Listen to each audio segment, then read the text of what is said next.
Thank you very much. The title of my paper is Argíllia, regnum ex alio loco, mapping the different dimensions of transnational platform without borders. This paper investigates different aspects of the project Argíllia, which was created and organized by Slovak artist Alex Mlynárčik. Mlynárčik is well known for his non-conformist activities in the second half of the 60s and for his experimental happenings, especially at the beginning of the 1970s. In my contribution, I would like to show you the material I have found and I have explored in the archive of art critique in Rennes, in Bretagne, in France, where I have done research recently in September last year. Well, we can see the first slide. In 1975, Mlynárčik created the independent state of Argíllia, an alternative space, a platform for communication. It was defined as regnum ex alio loco. We can see it also on the sign, which means kingdom of otherwhere. As well, Mlynárčik called it kingdom of clay, without borders, without categories like nationality and religion.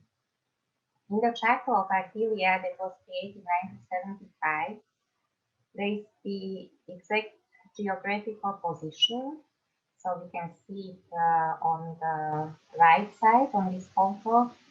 The kingdom had its own royal curve. The real place that was situated in a small village of Krištofícko in Čechoslovakia is in northern Slovakia. And in this area, the artist bought a wooden cottage with another friend, 1971. So that was the place where Argíllia was located with its royal curve. Argíllia had also its own insignia, like a real estate. It was a seal on the top. You can see the photo of the seal, and it had also a currency, which was one arc. It was a brick.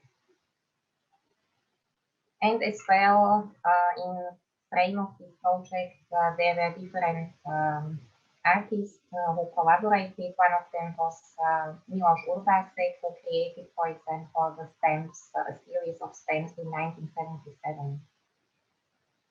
In addition, the kingdom had its own king, who was Andrea Krištofícko called Vicar, a single farmer who lived in Čechoslovakia. It was a neighbor of Mlynárčik. The fact that the artist nominated Vicar as the king drives attention to the concept of a simple man. This concept of a simple man is very important and crucial in Mlynárčik's work. Unfortunately, we don't have time to go deeper in this topic, but it means there is an intentional decision and turn to the simple peasant life, a part of the city. This piece of land that was declared as the royal curve is a symbol of freedom, a life in otherwhere. This specifically otherwhere was also a concept which the artist developed continuously in his work. Being a member of Argíllia was being a part of a brotherhood. It was a kind of attitude, a philosophy of life, a state of mind. It was a consciousness of having a community and being connected to similar-minded people.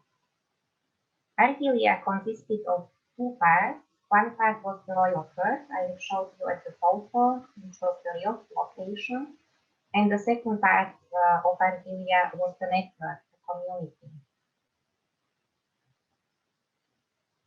This dimension also connotates with Restany's idea, I quote, recreation is modus vivendi in otherness, that we understand as a norm of for otherwhere, end of the quote.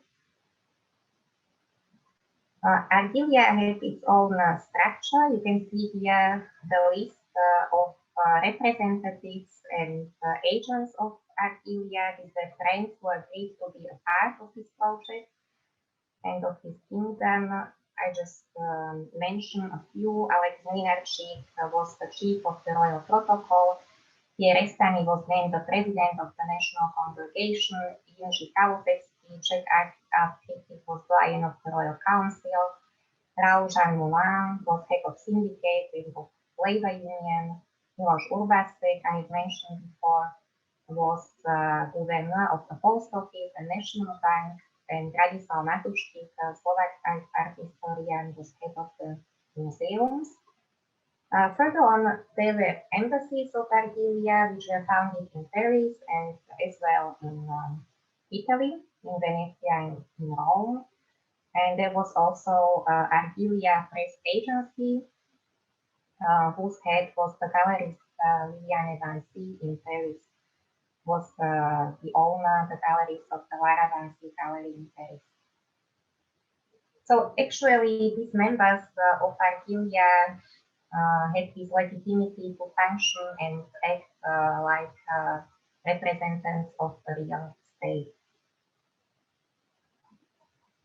What is interesting, Mlynárčik, as he was the chief of the royal protocol, was responsible for documentation, so he wrote several declarations and documents, and also he created this kind of photo collages where we can see the representatives of Argíllia meeting real historical persons and politicians like Stalin or Roosevelt on the left, meeting Restany, or on the right side we see the photo where Brezhnev is welcoming Pierre Restany at the airport.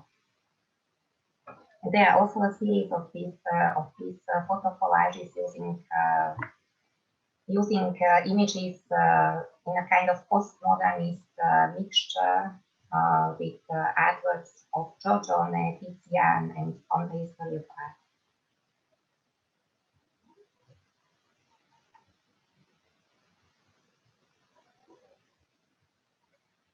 One of the basic strategies of Mlynárčik was teamwork and cooperation. I just showed two pictures of his very famous happenings, Eva's wedding on the left side, 1972, and Day of Joy, 1971 on the right. Each of these projects was based on a cooperation with other artists. By Eva's wedding, he asked artists to donate a present for the marriage.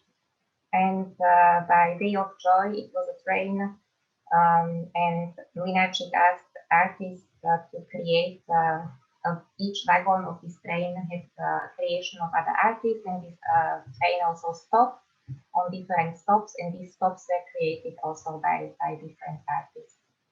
This principle was also used some years earlier in his project Donation for the biennial in Paris, 1969. Where he asked also different artists to donate an artwork, and at the end there was a collection of artworks and objects which were for the visitors, so you could just exchange one object for another and recycle idea.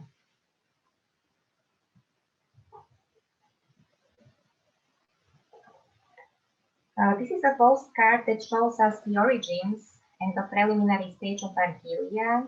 I have found it in the archive of Art in Rennes. It is a postcard addressed to Restany from Mlynárčik, and we can read there that it was sent in occasion of founding of Republic of Krištofícko. You can see it on the right side, République Krištofícko, it's in French. It was written in March 1974. So before Argíllia was defined in Charter 1975, it was already founded as a state Krištofícko, better to say as a Republic Krištofícko. I was very happy to find this postcard in the archive because I have found only one notice until now. It is one sentence in Restany's monography about Mlynárčik, where he mentions with one sentence that before there was Argíllia, there was Republic of Krištofícko 1974, but there was no documentation about it. And this postcard is actually the proof and the documentation of founding this republic. In the following minutes, I would like to focus on projects that emerge in the frame of Argíllia, such as the collective exhibition Inter-Entrennes, 1972, the collective show Agence Argíllia Presse, 1977, and the happening Homage à Rousseau, 1978. These projects were realized in cooperation and with support of Restany. So Restany played here also a key role, as all these projects took place in Paris during the 1970s. Inter-Entrennes was a collective exhibition that Restany and Mlynárčik organized in Gallery Vinci in Paris. Many artists participated on this project. You can see the list of the artists on the invitation. Mlynárčik and Restany asked artists to participate by donating an artwork. Then it was exhibited, it was before Christmas. And on one evening, there was a tombola, which was organized by Restany. You can see him on the right photo in his element. So everybody could buy a ticket for special amount, and then everybody could win an artwork as a present for Christmas. This exhibition was very successful. You can see the gallery was completely full of people. What I would like to show you today are the materials I have found in connection to Inter-Entrennes in Rennes. So it is primarily amazing correspondence about this project between Mlynárčik and Restany. This gives us insight in the process of creation and gives us a unique opportunity to participate on the preparatory phase of this project. We can see here the letter of Mlynárčik to Restany that was written in July. That means about 6 months before this project took place in Paris. He is writing that he met Liliane Zansi, the gallerist in Kassel in Germany, and that they discussed this project. As well, Mlynárčik listed the names of participating artists. You can see it on the picture. This is also interesting because the list at the end was a different one. So it's also interesting what were the plans at this stadium. You can see here also the draft of a letter written by Mlynárčik, where we can see how the whole project was organized. These are instructions that were sent to participating artists, information about financing, about where to send the artworks, how the whole functions. And it was at the end, this was the draft. And at the end of the website, you see the final version, which was the official version that was sent to everyone. On the right side, there is a letter from Mlynárčik to the gallerist Liliane Zansi that was written in preparatory phase of the event in October. Mlynárčik informs Liliane Zansi about how the project preparation is running. And at the end, it's nice to see, you can see a handwritten note which he added before he sent his letter, that 2 artists had agreed to participate on this project. And at the end, there is also a thank you letter from February 1973, where we can see the after stadium of the project. I take a look at the time, so I will just go more quickly through the next exhibitions. That was Agence Argíllia Presse, 1977. We have the list of the artists, participating artists on the right. Down on the photo is Liliane Zansi, the gallerist. And it was a similar principle like in Inter-Entrennes. So there were artists who were asked to participate, and they donated these artworks, which were then sold. And here you can see the happening Homage à Rousseau. It was 1978. This happening had 2 parts. The first part was in Paris. It was in front of Bateau Lavoir in Montmartre, where Mlynárčik met with Restany and other friends, and they made a small celebration there. As well, a couple of days later, there was a meeting and a party. You can see it on the picture on the right side, on the bottom. There was a meeting and celebration in Čerchova in the royal court with the king and with also other artists, friends from Slovakia. So this was a two-part happening, which should be homage Rousseau. There is also a longer text connected with this happening, which explains that Rousseau, with his attitude, was actually like a member of Argíllia, because there was this aspect of modus vivendi as a free artist, creating free art without any limits and without any financial aspect. So this was kind of sandwich into different activities of Argíllia. I hope we will have time to go deeper also to this projects in our discussion.